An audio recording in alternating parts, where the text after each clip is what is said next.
जिस घर में आप आज रहते हैं, क्या आप चाहते हैं कि 25 साल के बाद भी आप उस घर में रहें और आपके बच्चे उस घर में रहें? जितने त्यौहार आज आप मनाते हैं, क्या आप चाहते हैं कि 25 साल के बाद आपके बच्चे भी वो सारे त्यौहार मनाएं? क्या आप चाहते हैं कि जो आपका फ्लैट है, जो आपका मकान है, जो आपका दुकान है, जो आपका फार्म हाउस है, जो आपका खेत है, उस पर कोई और न कब्जा करे, बल्कि उस पर आपके बच्चों का ही कब्जा हो? क्या आप चाहते हैं कि 25 साल के बाद आपकी बहन बेटियां सुरक्षित रहें, उनकी उनकी हत्या न हो, उनका बलात्कार न हो? क्या आप चाहते हैं कि 25 साल के बाद आपके बच्चों को पलायन न करना पड़े? यदि हां, तो दल गुलामी छोड़ दीजिए। मैं बार बार कह रहा हूं, दल गुलामी छोड़ दीजिए, क्योंकि 1947 में राज कपूर जी, राजेंद्र कुमार जी ने भी सोचा नहीं था उनको छोड़ के भागना पड़ेगा, और भागे। विनोद खन्ना, प्रेम चोपड़ा, यश चोपड़ा, रोशन साहब, शेखर कपूर, गुलजार साहब ने सोचा नहीं था कि वो सारे त्यौहार जो अपने घर में मना रहे हैं उनको बंद करना पड़ेगा, और जिन अपनी हवेलियों में रह रहे हैं उसको छोड़ के भागना पड़ेगा। 1947 में लाला अमरनाथ, मिल्खा सिंह, खुशवंत सिंह, मनमोहन सिंह जी और इंद्र कुमार गुजराल साहब ने सोचा नहीं था कि जिन हवेलियों में वो रह रहे हैं, 25 साल के बाद, कुछ दिनों के बाद उनको अपना सब कुछ छोड़ के भागना पड़ेगा। 1947 में आडवाणी जी और जेठमलानी ने सोचा नहीं था कि उनको अपना घर, मकान, दुकान, खेत खलिहान सब कुछ छोड़ के भागना पड़ेगा। अभी 75 साल पहले मजहब के आधार पर विभाजन हुआ, और इतनी हिम्मत बढ़ गई है कि जामिया मिलिया में दीपावली नहीं मनाने दिया गया। इतनी हिम्मत बढ़ गई है, जबकि 75 साल पहले मजहब के आधार पर विभाजन हुआ, कि मुंबई में दीपावली पे लाइटें नहीं जलाने दे रहे, पटाखा नहीं फोड़ने दे रहे, सबको एक साथ मिलके सोसाइटी में खड़े होकर दिवाली नहीं मनाने दे रहे। मैं इसलिए बार बार कहता हूं, डॉक्टर बदलने से बीमारी ठीक नहीं होती है, बीमारी ठीक होती है दवाई बदलने से। पहली बात तो 1947 का विभाजन ठीक नहीं हुआ, सही तरीके से नहीं हुआ।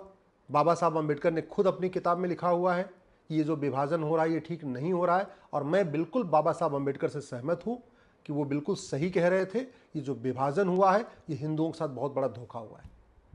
और दूसरा, अगर आप सोच रहे हैं ये कोरी कल्पना है, तो मैं आपको बता दूं कि 1947 में 14 जनवरी को मकर संक्रांति थी, 27 जनवरी को बसंत पंचमी थी, 19 फरवरी को शिवरात्रि थी, 7 मार्च को होली थी, 30 मार्च को रामनवमी थी, और आडवाणी जी, जेठमलानी जी, पृथ्वीराज कपूर, रोशन साहब, मिल्खा सिंह, सुनील दत्त, ये सब लोगों ने अपने अपने घर में मनाया था। मैं इनका इसलिए नाम ले रहा हूँ, सारे करोड़पति थे, उस जमाने के करोड़पति थे, बड़े इनके पास मकान थे, इनके फार्म हाउस थे, बड़ा इनका उद्योग था, बड़ा व्यापार था, सब कुछ था इनके पास। मैं गरीबों की बात नहीं कर रहा हूँ।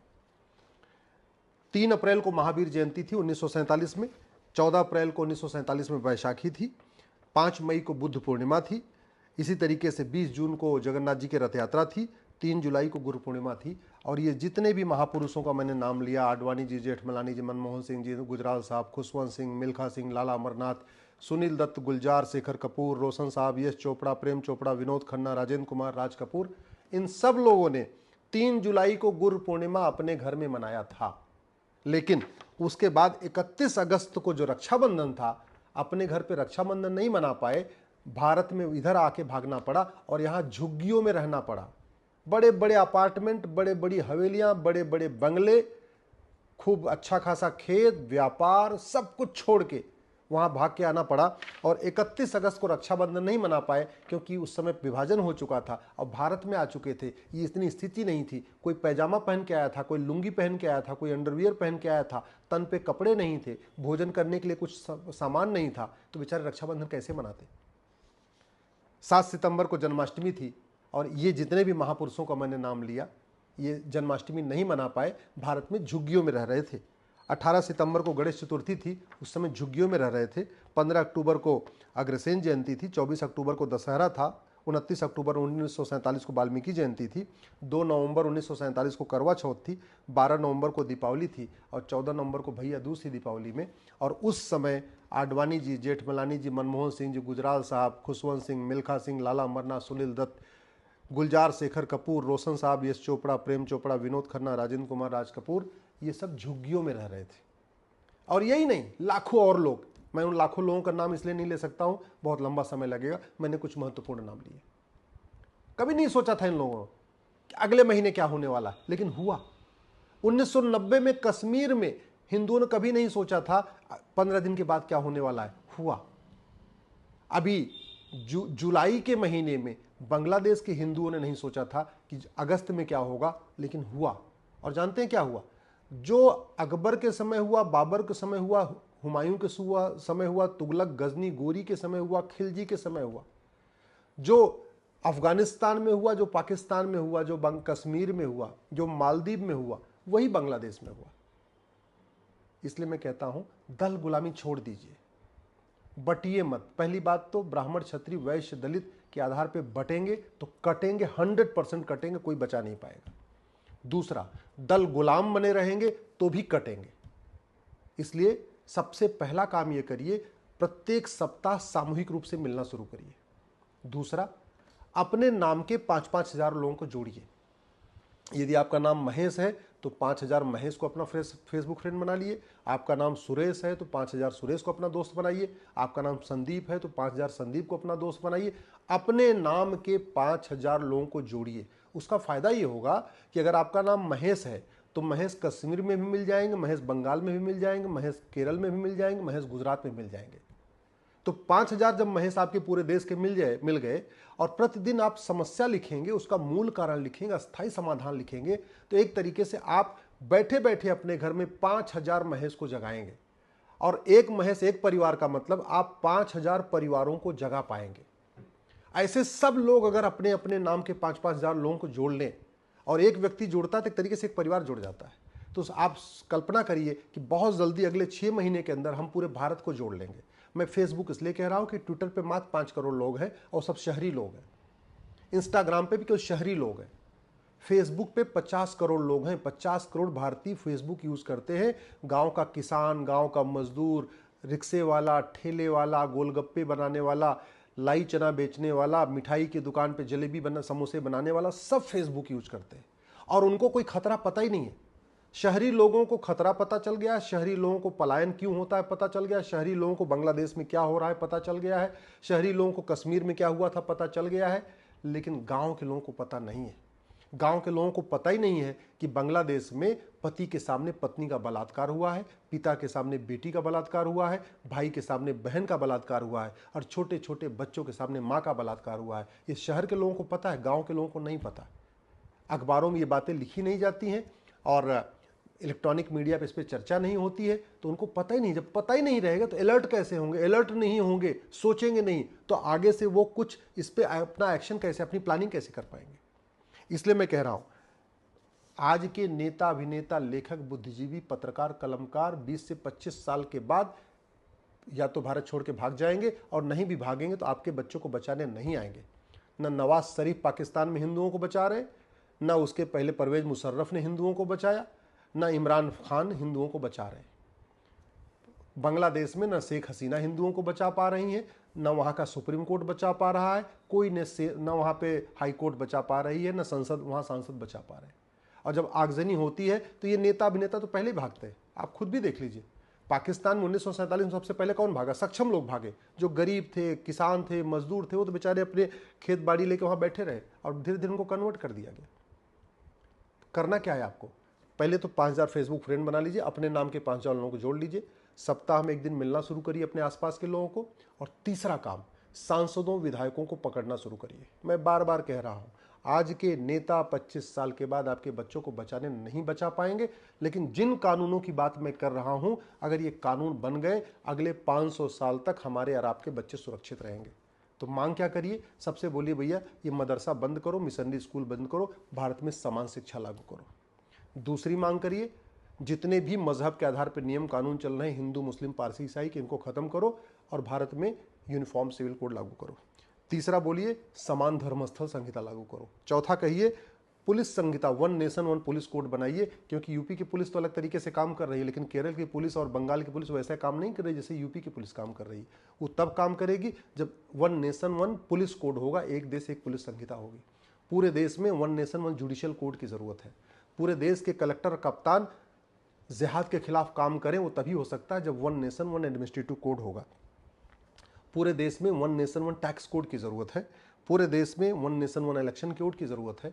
ये जो विभाजनकारी, जो जातिवादी, भाषावादी, क्षेत्रवादी जो इतने नेता हैं जो हमें बांटते हैं ना, जब तक इनको भगाएंगे नहीं भारत से, जब तक इनको जेल में नहीं डालेंगे, तब तक ये विभाजन बंद नहीं करेंगे। उनको वो विभाजन करते रहेंगे, उनको उसी काम के लिए उनको पैसा मिलता है। तो one nation one election code की ज़रूरत है। और सबसे बड़ी बात, जनसंख्या नियंत्रण कानून की ज़रूरत है। 90,000 बच्चे प्रतिदिन पैदा हो रहे हैं, इसमें से हिंदू मात्र 45,000 हैं। 90,000 में से 45,000 बच्चे हिंदू हैं, 45,000 कन्वर्टेड हिंदू हैं। बहुत बड़ा खतरा है हमारे लिए। प्रतिदिन घुसपैठ हो रही है, आज भी हो रही है। घुसपैठिए बच्चा भी पैदा कर रहे हैं और 5.5 करोड़ घुसपैठिए आ चुके हैं। प्रतिदिन 10,000 हिंदुओं का धर्मांतरण हो रहा है। इसलिए घुसपैठ के खिलाफ कठोर कानून की जरूरत है, धर्मांतरण के खिलाफ कठोर कानून की जरूरत है और जनसंख्या के खिलाफ कठोर कानून की जरूरत है। हमारे बच्चों को नशेड़ी बनाया जा रहा है, नशे में डुबो के उनको कन्वर्ट किया जा रहा है। नशे के खिलाफ कठोर कानून की जरूरत है। हवाला के जरिए बहुत बड़ी फंडिंग आ रही है भारत को बर्बाद करने के लिए, गजवा हिंद करने के लिए। हवाला और कालाधन के खिलाफ कठोर कानून की जरूरत है। घुसपैठिए बॉर्डर पे 2,000 रुपये दे के आते हैं, अंदर आके 2-2 हज़ार रुपये में Aadhaar, ration card, voter driving licence बनवा लेते हैं। इसलिए भ्रष्टाचार के खिलाफ कठोर कानून की ज़रूरत है। भारत पे गजवा हिंद करने के लिए जगह जगह हाईवे के किनारे, रेलवे के किनारे, नदियों के किनारे, पहाड़ों पे अवैध निर्माण हो रहा है। इसलिए अवैध निर्माण के खिलाफ कठोर कानून की ज़रूरत है। जिहाद नियंत्रण के लिए कठोर कानून की ज़रूरत है। और सबसे important, narco polygraph brain mapping कानून की ज़रूरत है। अभी आज क्या हो रहा है, घुसपैठिए पकड़े भी जाते हैं तो उसमें इतनी गवाही चलती है, इतना सब कुछ होता है, गवाही कोई देने आता नहीं है और घुसपैठिए छूट जाते हैं। धर्मांतरण कराने वाले पकड़े भी जाते हैं तो इतनी गवाही करानी पड़ती है कि अंत में वो छूट जाते हैं। सबसे बढ़िया तरीका है नार्को पॉलीग्राफ ब्रेन मैपिंग कानून हो। झूठ बोलना गंभीर अपराध हो, झूठी गवाही देना गंभीर अपराध हो, झूठा एफिडेविट फाइल करना गंभीर अपराध हो। और जैसे ही आप घुसपैठियों को पकड़ो, धर्मांतरण कराने वाले मिशनरियों को पकड़ो, जिहादियों को पकड़ो, उनका narco polygraph brain mapping test करो, उनको सजा दो, खत्म करो। जब तक घुसपैठियों, जिहादियों, मजहबी उन्मादों, मिशनरियों की 100% प्रॉपर्टी जब्त करने, नागरिकता खत्म करने, आजीवन कारावास, फांसी देने के लिए कानून नहीं बनेगा, तब तक न घुसपैठ बंद होगी न धर्मांतरण बंद होगा। जब तक हम दो हमारे दो जो न माने उसकी नागरिकता खत्म करने के लिए कानून नहीं बनेगा, तब तक जनसंख्या विस्फोट नहीं रुकेगा। हर समस्या का समाधान है, हर समस्या का समाधान हो सकता है। चीन ने समाधान करके दिखा दिया है, इजराइल ने समाधान करके दिखा दिया है। लेकिन हम जिस रास्ते पे चल रहे हैं, इसमें केवल और केवल बर्बादी होगी। और बर्बादी इसलिए होगी कि आप दल गुलामी करते हैं, आप पार्टियों की गुलामी करते हैं। आपको अपने बच्चों की भविष्य की बिल्कुल चिंता नहीं है। कुछ लोग पार्षद बनने के लिए पागल हुए जा रहे हैं, कुछ प्रधान बनने के लिए पागल हो रहे हैं, कुछ विधायक बनने के लिए पागल हुए जा रहे हैं, कुछ सांसद बनने के लिए पागल हुए जा रहे हैं। उनको अपने बच्चों के भविष्य की चिंता नहीं है। चलो उनको पार्षद बनना, प्रधान बनना, सांसद, विधायक बनना, उनको अपने बच्चों के भविष्य की चिंता ना हो। अरे आपको तो नहीं बनना है ना, आपको नहीं बनना तो अपने भविष्य की आप चिंता करिए। इसलिए मैं आपसे निवेदन कर रहा हूँ, सांसदों, विधायकों से मिलना शुरू करिए, साप्ताहिक रूप से मिलिए और उनको बोलो भैया तुम 0 आवर में सवाल उठाओ, क्वेश्चन आवर में सवाल उठाओ, प्राइवेट मेंबर बिल पेश करो। और जिस कानून के लिए वो बिल पेश करना चाहेंगे, बिल बना के मैं दूंगा। और ऐसा बिल बना के दूंगा कि घुसपैठ के खिलाफ ऐसा बिल बनाऊंगा कि घुसपैठी अपने आप भागेंगे। धर्मांतरण के खिलाफ ऐसा बिल बना के मैं दूंगा, ड्राफ्ट बना के दूंगा कि धर्मांतरण कराने वाले मिशनरी और जिहादी भारत छोड़ के भागेंगे। ऐसा मैं जनसंख्या नियंत्रण कानून के लिए बिल बना के दूंगा कि आदमी तीसरे बच्चे के बारे में सोचेगा ही नहीं। जुड़वा हो जाए तो भले तीसरा हो जाए, नहीं तो कभी सोचेगा नहीं। हर समस्या का समाधान कानून से हो सकता है। भारत की 80% समस्याओं का समाधान मैं गारंटी के साथ कहता हूं हो सकता है। 1 साल में समस्याओं का समाधान हो सकता है, लेकिन नियम कानून बदलना पड़ेगा। और वो तभी होगा जब आप 5-5 हज़ार फेसबुक फ्रेंड बनाएंगे, सप्ताह में मिलना शुरू करेंगे, सांसद विधायक से मिलना शुरू करेंगे, दल गुलामी छोड़ेंगे, पार्टियों की गुलामी छोड़ेंगे और अपने बच्चों की भविष्य की चिंता करेंगे। नहीं तो याद रखिएगा, चाहे वो सोरेन हो, चाहे अखिलेश यादव हो, चाहे दीदी हो, चाहे बहन जी हो, चाहे जो भी हो, चाहे भैया हो, चाहे पप्पू हो, चाहे मुन्ना हो, चाहे जो भी हैं, ये 25 साल के बाद आपके बच्चों को बचाने नहीं आएंगे। ये सत्ताजीवी, ओटजीवी नेता ये केवल आपको जुमले देते रहेंगे। कोई समाजवाद का जुमला देगा, कोई अंबेडकरवाद का जुमला देगा, कोई किसी का जुमला देगा, कोई किसी का जुमला देगा।